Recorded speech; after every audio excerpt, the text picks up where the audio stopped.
இப்போ சிஎம் வந்துட்டு ஒரு 2021 5 பவுன் நகை வந்து விவசாயிங்களுக்கு தள்ளுபடின்னு சொல்லி கொடுத்தாரு.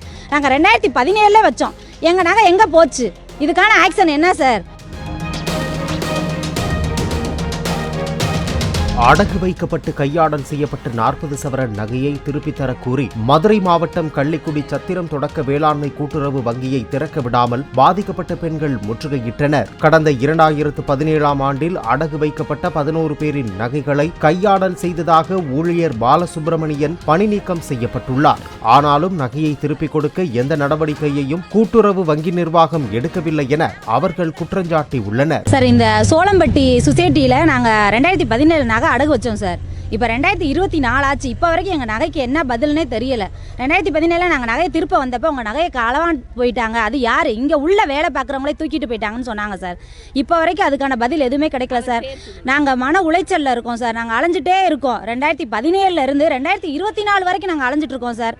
எங்கள் நகை எங்கே போச்சு என்னன்னு தெரியல சார். அங்கே ஒரு 40 பவுன் சார், மொத்தம் 11 பேர் சார். 11 பேரில் 40 பவுன் நகையை அவர் தூக்கிட்டு போயிட்டார் சார்.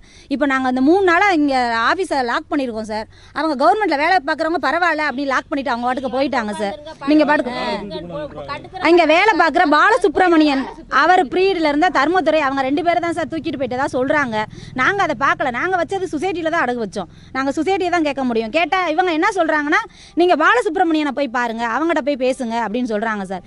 8 வருஷமாக அவர் இங்கே கிளர்க்காக இருந்தார் சார். இந்த பேங்க்கில் அவர் கிளர்க்காக வேலை பார்த்தவர். இப்போ அவர் இங்கே இல்லைன்றாங்க, அவர் தலைமறைவு ஆகிட்டாருன்றாங்க. ஏதோ இவங்க தான் சொல்லிக்கிறாங்க. நாங்கள் நகை வச்சதுக்கான ரசீது எல்லாம் கையிலே வச்சுருக்கோம் சார். இருக்குது சார். எல்லா ரசீதும் நாங்கள் கையில் வச்சுருக்கோம் சார். நாங்கள் எல்லாமே போய் கேட்டதுக்கு என்ன சொல்கிறாங்க, நகை இல்லைன்னு அவங்களே தான் சார் எங்களுக்கு தகவல் தெரிவிக்கிறாங்க. நாங்கள் யார்கிட்ட சார் கேட்க முடியும்? சொசைட்டியில் தான் நாங்கள் கேட்க முடியும். சொசைட்டியில் தான் அடகு வச்சோம். சொசைட்டியில் தான் நாங்கள் கேட்க முடியும். நாங்கள் எங்கே போய் கேட்க முடியும்? இப்போயும் நாங்கள் 4 நாளாக இங்கே எங்கள் குழந்தைங்கள்லாம் விட்டுட்டு செஞ்சுட்டு எல்லா விவசாய ஃபேமிலியிலேருந்து வந்திருக்கோம் சார். இங்கே பக்கத்தில் அந்த சோளத்தை ரோட்டில் போட்டுட்டு வந்திருக்கோம் சார். காலையில் தண்ணி கூட இல்லை சார். தண்ணி கூட இல்லாமல் அவ்வளோ கஷ்டத்தில் இங்கே உட்காந்துட்டு இருக்கோம் சார். இந்த 11 பேருக்கும் என்ன சார், நீங்கள் உங்களால் ஏதாவது முடிஞ்சா, இப்போ சிஎம் செல்லில் வந்துட்டு நாங்கள் பெட்டிஷன் கொடுத்தோம் சார். முதலமைச்சர் தனி பிரிவில் கொடுத்துருக்கோம், கலெக்டரேட்டில் கொடுத்துருக்கோம், லோக்கல் ஸ்டேஷனில் கொடுத்துருக்கோம், எல்லா இடத்துலையும் இங்கே கேஸ் கொடுத்துருக்கோம் சார். இவங்க சொன்னதுனால நாங்கள் ஒரு இதில் இருக்க ஒரு 5 பேர் மட்டும் கொஞ்சம் பணம் செலவழித்து நம்ம நகையை வாங்கிடலான்னு சொல்லிட்டு அவங்க தனியாக கேஸ் போட்டிருக்காங்க சார்.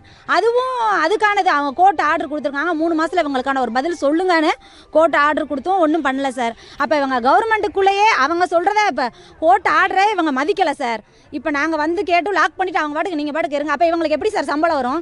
எங்களோட மக்களோட பணத்தை தான் சம்பளமாக கொடுக்குறாங்க. இவங்க ஆஃபீஸை பூட்டிட்டு போனாலும் இவங்களுக்கு சம்பளம்.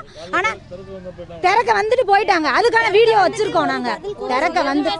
திறக்க வந்துட்டு போயிட்டாங்க. இப்போ எங்களோட வரி பணத்தை வாங்கி தான் இவங்க சம்பளமாக வாங்குறாங்களே தவிர எங்களுக்கான பதில் சொல்லலை. லாக் பண்ணிட்டு போனாலும் இவங்க எங்கிட்ட இருந்து சம்பளம் வாங்கிக்கிடுவாங்க. நாங்கள் தான் வரி பணம் கொடுக்குறோம். இப்போ சிஎம் வந்துட்டு ஒரு 2021 5 பவுன் நகை வந்து விவசாயிங்களுக்கு தள்ளுபடின்னு சொல்லி கொடுத்தாரு. நாங்கள் 2017 வச்சோம். எங்கள் நகை எங்கே போச்சு? இதுக்கான ஆக்ஷன் என்ன சார்?